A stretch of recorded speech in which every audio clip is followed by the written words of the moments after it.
Hello, YouTube. We are currently in the second week of ranked, right? Second week of ranked. And we are in the middle of the biggest tournament of the week, the Ursa Day. I'm currently in day 2, so I'll be playing again tomorrow.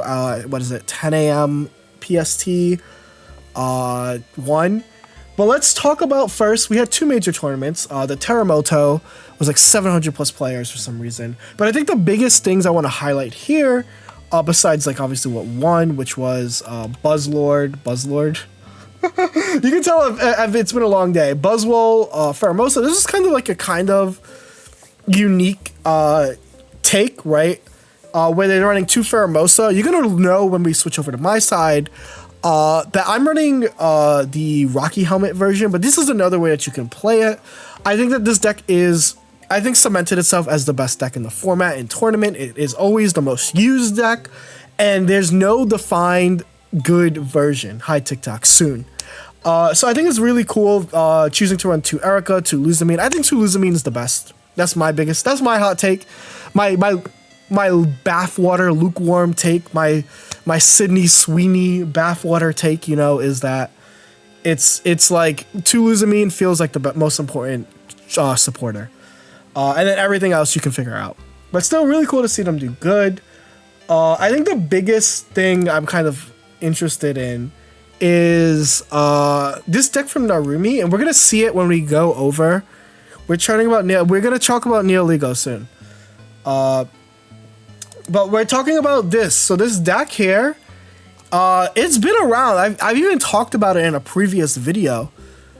Bro gotta decrease his the Sydney Sweeney. Yeah, let's get back. This deck is really strong. It's proving to have like a really strong matchup spread where it's like has like a losing matchup into Buzzwole, but it's doing really good into everything. It's really good into the Silvally variants. It's really good into Charizard. It's really good into Solgaleo. And when we hop over to Ursa Day, you're gonna see that it is extremely soft. There is a solo Tapu that we have so much to talk about. I just want to talk about that. And another deck that we're going to see again in the Ursa Day is actually what Yoru Sats ended up running, which is this like Zeraora, Oricorio, kind of freaky deaky team. It's going to use double Dawn. Some are dropping a Dawn. But essentially you get to turn 1. If you start type null, have Zeraora, have Silvally in hand, you get to Dawn up a type null and attack on turn 3. It's really freaking strong. This also runs Oricorio, which means you're automatically going to do really good into like decks like Solgaleo, have like a nice like stall line. It's quite a few decks. I'm still skeptical of 1, but this is a really strong deck. And when we switch over to the Ursa Day tournament, you're going to see that, right? Which obviously we are switching over. This is my run. I'm going to show you guys my deck first because I'm in day 2. I had a pretty healthy bracket. I was deciding between 3 decks. I was deciding between this deck that I'm running now, Solgaleo, because I think Solgaleo is good, Elect Joe, I think that sub is good, and I think Magcorio, because I think Magcorio is good. You'll notice that I lost to a Magcorio. But this is what we ended up doing. This is my deck.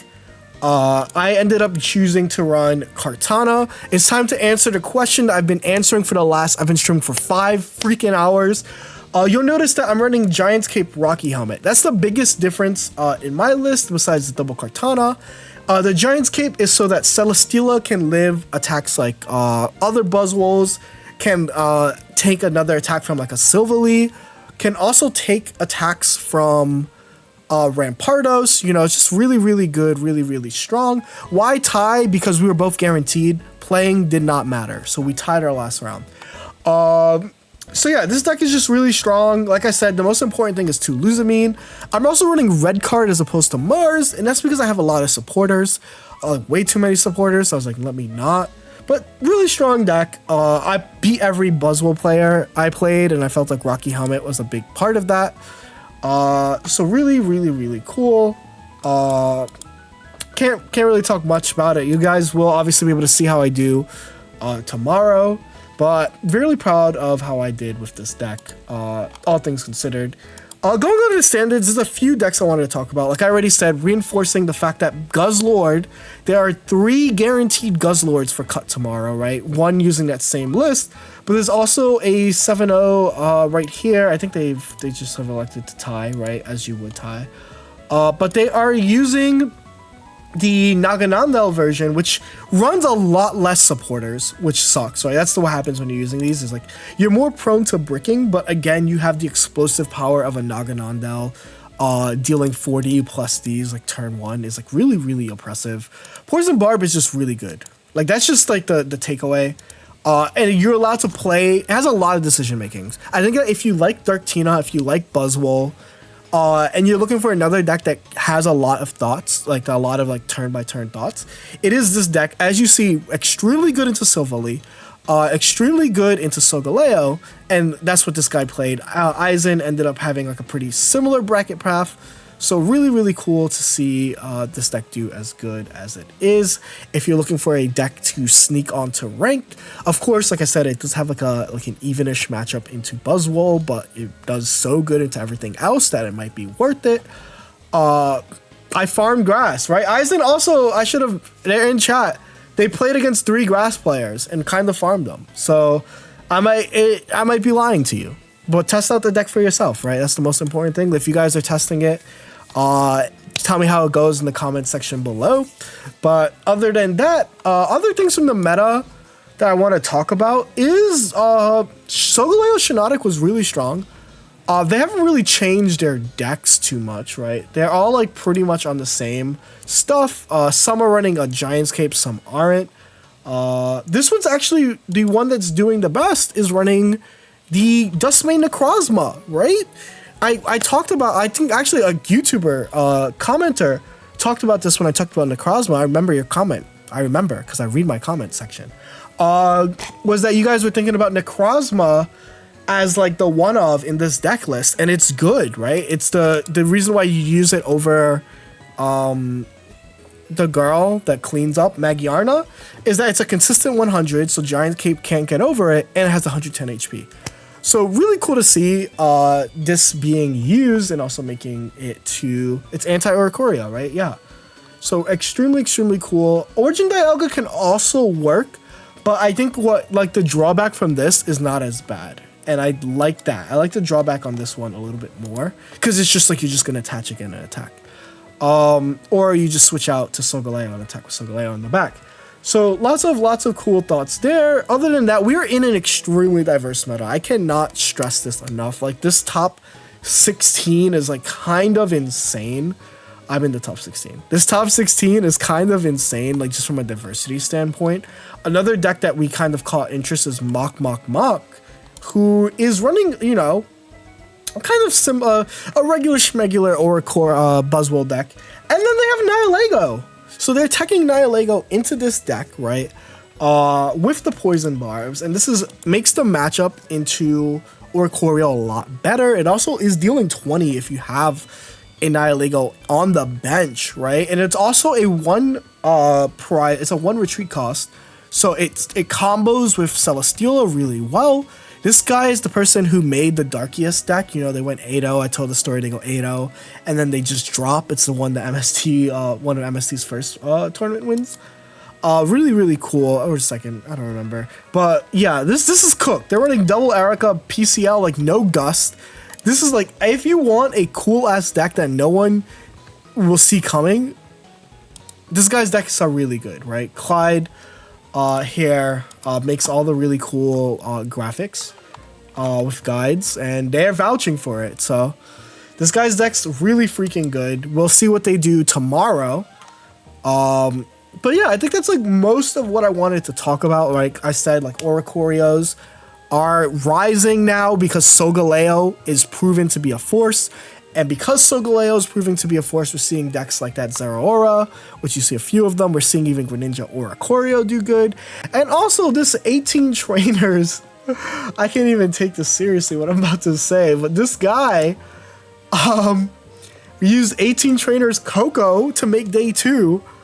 You know, how did they beat Oricorio? You don't really, but you do have a Sabrina and a Rocky helmet and the repel, so they managed it. I think the thing about Koko is Koko's really good into Silvally. It has a 75% chance of beating it, going first or second, right? Because if you go second, you're guaranteed to beat it, but if you go first, they have the coin flip. Obviously, Pokemon Center Lady is really good. So really high odds of beating a Silvally start. Really cool to see. And obviously, this deck did good, right? So you might ask, what do they do when they play against a Tapu Koko? Well, they forfeit. They lose immediately, right? And then they obviously force a tie because it doesn't matter. But they were beating a lot of other players. They beat a few Darktinas. And of course, if you are looking to evolve your Darktina game, another 7-0. Like, there's not much that has changed, but they are using Nihilego. Nihilego Barbs is the next adaptation. Nihilego is honestly the best anti-Oricorio you can add into EX decks.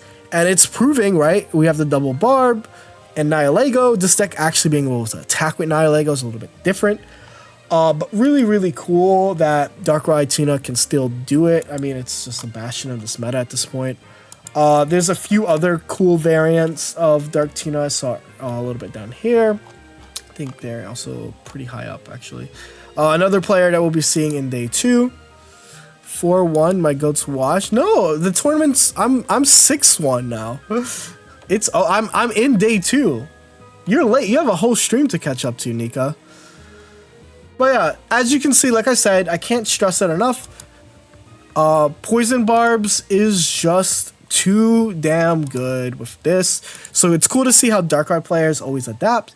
But I think that concludes like kind of all the decks that like are good and in the meta, right? Like all the Silvally stuff are still good, except now there's Silvally Oricorios, there's Silvally whatchamacallits, you know, and I think that's really cool. Like this is another guy who's using a version I feel more comfortable using. It's 2 Oricorio. I hate the 1 Oricorio because I think it's too susceptible to Sabrina. This is really cool. You're still keeping Dawn, double Giovanni, allowing you to hit 60s and allowing you to hit, other Silvallies. So really cool deck overall. Other than that, I think that's pretty much every deck that is worth talking about. Solgaleo decks. Here's a Stoutland deck I can show you guys as we come to a close. Stoutland Lele, okay. I guess this makes sense, right? Someone else in a YouTube comment when I asked about the meta was talking about how they made Master Ball with this. So really, really cool combo, right? You're forcing more energy on so that you can Lele. I think that this is a little bit better than the Gallade version, in my honest opinion. I think the Gallade version sucks because it's too many rare candy targets. So I like this. Really cool. Really cool adaptation. And they're in day 2, so we'll be able to see this deck later today or later tomorrow or whenever. You guys know. I'm sick and I'm still... Stoutland is really annoying to face. It's true, but every time I play Stoutland, I'm playing on a really strong deck. I'm always playing Solgaleo, so I never worry about Stoutland. Like, I always play against them when I'm, like, playing a good deck. But other than that, I think there's nothing else really to talk about. There was a Gengar deck, but they're fighting for their life right now. Yeah, what do you guys think about the meta? I think this is probably, I already asked the question, I think this is the most diverse meta we've ever had, but also one of the most balanced metas we've ever had. Is it the most fun meta? That's different, and I think that can warrant its own discussion, but I love this meta as a competitor. At first, it felt very who goes second wins, but as like people are finding new ways, like the Oricorio decks, I think it's like the Poison Barb stuff. It's really cool. It's gotten extremely diverse after the first week, right? Like look at all of these different decks that you can like find. I didn't even talk about Charizard, right? And there's quite a few Charizard lists here. So yeah, I think that's it. Goodbye, YouTube. I'm extremely hungry. And yeah, I'll be back tomorrow.